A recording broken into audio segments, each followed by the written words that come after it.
Japanisches Essen ist richtig lecker, geprägt von Tradition, aber eben auch von gewissen Verhaltensregeln. Denn in Japan zählt nicht nur, was du isst, sondern auch, wie du isst, wo du isst oder was du mit deinen Stäbchen machst. Wir zeigen dir, wie du am besten einen Esskultur-Tsunami vermeiden kannst. Hier sind die 7 größten Verbrechen an der Kulinarik Japans.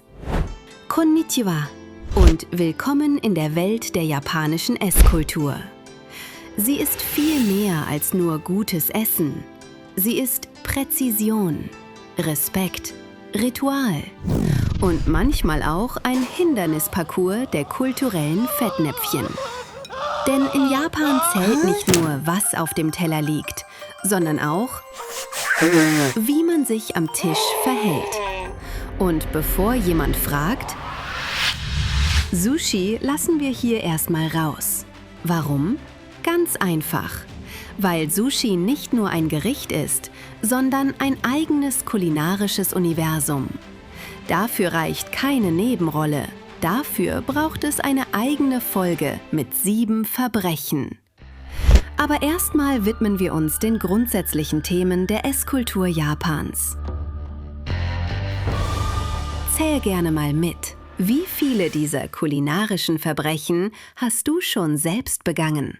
Schreib deine persönliche Food Crime Bilanz in die Kommentare. Aber jetzt Banzai! Los geht's mit unserem Countdown. Verbrechen Nummer 7. Steck mich wieder zurück in deine Tasche, man gibt hier kein Trinkgeld! Fangen wir mit einem echten Klassiker an. In vielen Ländern ist Trinkgeld ein Zeichen von Wertschätzung. In Japan kann es dagegen schnell für Verwirrung sorgen. Denn guter Service wird dort nicht als Extra verstanden, sondern als selbstverständlicher Teil der Arbeit. Stimmt so. Für Sie. Nein. Denn in Japan gilt ein höfliches Danke, ein freundliches Lächeln und respektvolles Verhalten. All das ist sehr viel mehr wert als ein paar Münzen auf dem Tisch. War sehr lecker. Oder anders erklärt, sag einfach Arigato und verkneif dir den Trinkgeld-Tango. Kommen wir zum nächst schlimmeren Verbrechen in unserem Ranking. Verbrechen 6. Hör auf zu starren und fang an zu schlürfen. Der Koch guckt schon. Jetzt wird's spannend. Denn was in Deutschland als unhöflich gilt, kann in Japan genau richtig sein. Genüsslich schlürfen beim Essen.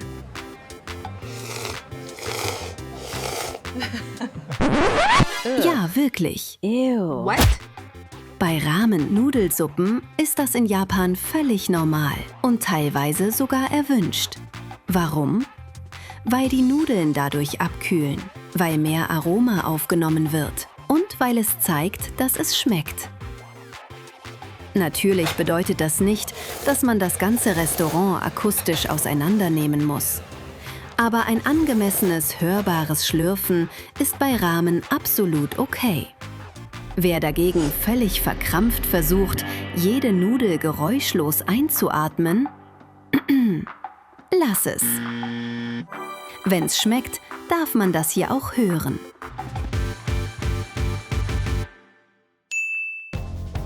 Verbrechen 5.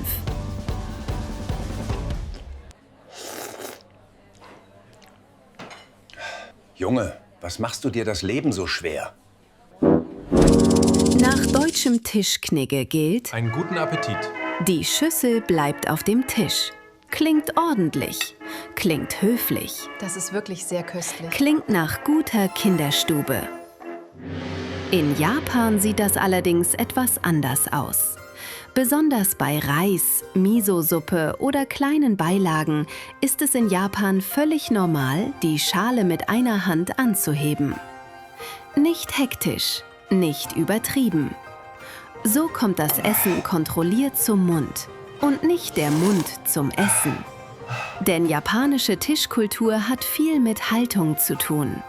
Im wahrsten Sinne des Wortes. That is not how you enjoy omakase.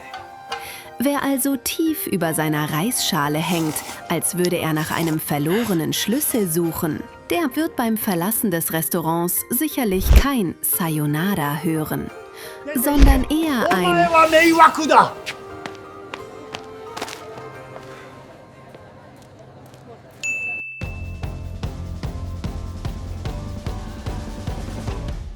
Ich bin kein Zeigestock. Bestell, was du in der Karte findest. Du sitzt im Restaurant, entdeckst auf dem Tisch nebenan etwas Leckeres und zeigst mit deinen Stäbchen drauf.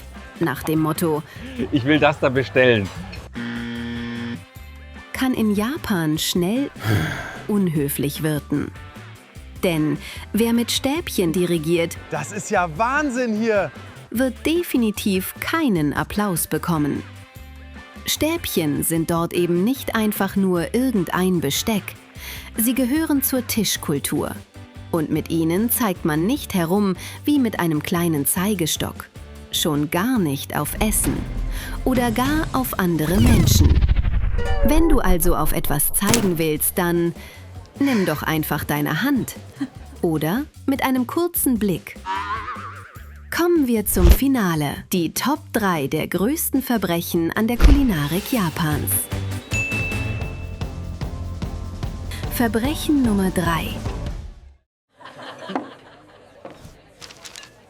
So, nicht, mein Lieber. Das kannst du dir abschminken. Was in Deutschland vielleicht noch als kleiner Benimmausrutscher durchgeht, während des Essens. Taschentuch raus, Nase putzen, weiter essen. In Japan sieht das allerdings ganz anders aus. Denn dort ist lautes Naseputzen im Restaurant mehr als nur störend und unappetitlich.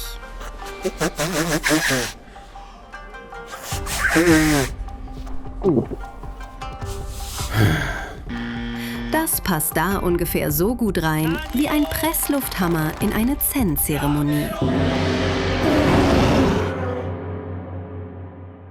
Ein hörbares Schlürfen? Wie bereits erklärt, bei Ramen erlaubt. Aber Geräusche, die nichts mit dem Essen selbst zu tun haben, wie zum Beispiel lautes Lachen oder am Tisch telefonieren, eher schwierig. In Japan darf Essen klingen, aber die Esskultur lebt dort von Rücksicht, Ruhe und Achtsamkeit. Unser Tipp: Wenn die Nase läuft und es gar nicht anders geht, kurz entschuldigen, Oh, I am sorry. aufstehen, zur Toilette gehen, Nase putzen, zurück zum Tisch. So kommst du möglichst diskret raus aus der Situation und vermeidest die taktlose Taschentuch-Action zwischen Tempura und Teezeremonie.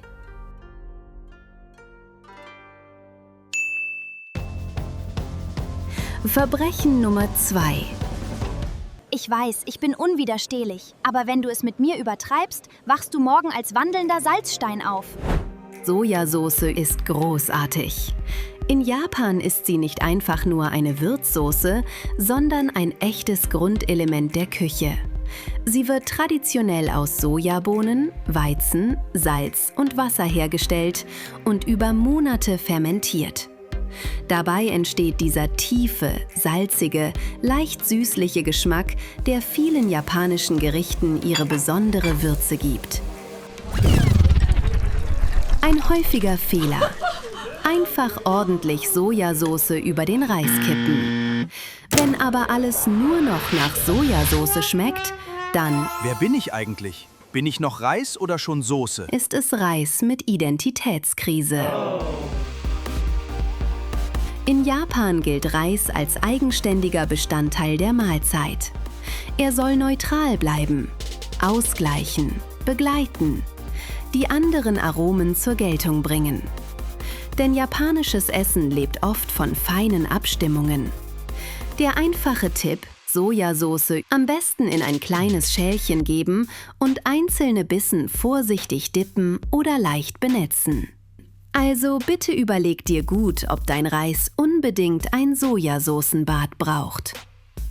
Der Küchenchef des Hauses wird dir mit einem Lächeln danken. Kommen wir zum größten Verbrechen an der Kulinarik Japans.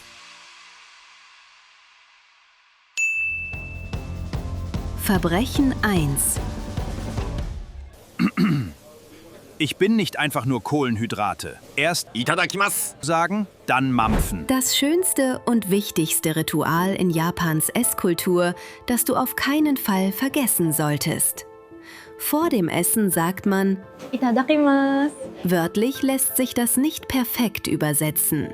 Gemeint ist ungefähr, ich empfange dankbar dieses Essen. Es ist ein kurzer Moment des Respekts für die Menschen, die gekocht haben, für die Zutaten, für das Essen selbst. Wenn du diesen Moment überspringst, wirkst du wie der Mensch, der schon am Buffet loslegt, während alle anderen noch ihre Jacke ausziehen. Kulinarisch gesehen höchst kriminell. Deshalb gilt, kurz warten, Hände zusammen und der großartigen Kulinarik dieses Landes den nötigen Respekt zeigen. Itadakimasu. Ein kleines Wort mit großer Wirkung.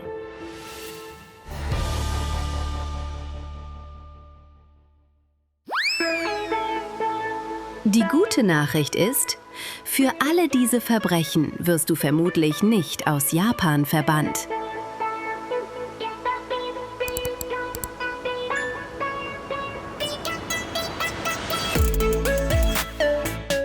Japanische Esskultur ist nicht dafür da, Menschen zu bestrafen.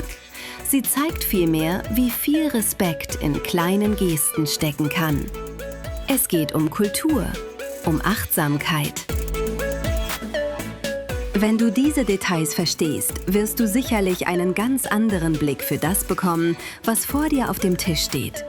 Und genau deshalb ist die Kulinarik dieses Landes so beeindruckend. Jetzt wollen wir es wissen. Welches dieser japanischen Food-Verbrechen hast du schon mal begangen? Schreib es in die Kommentare.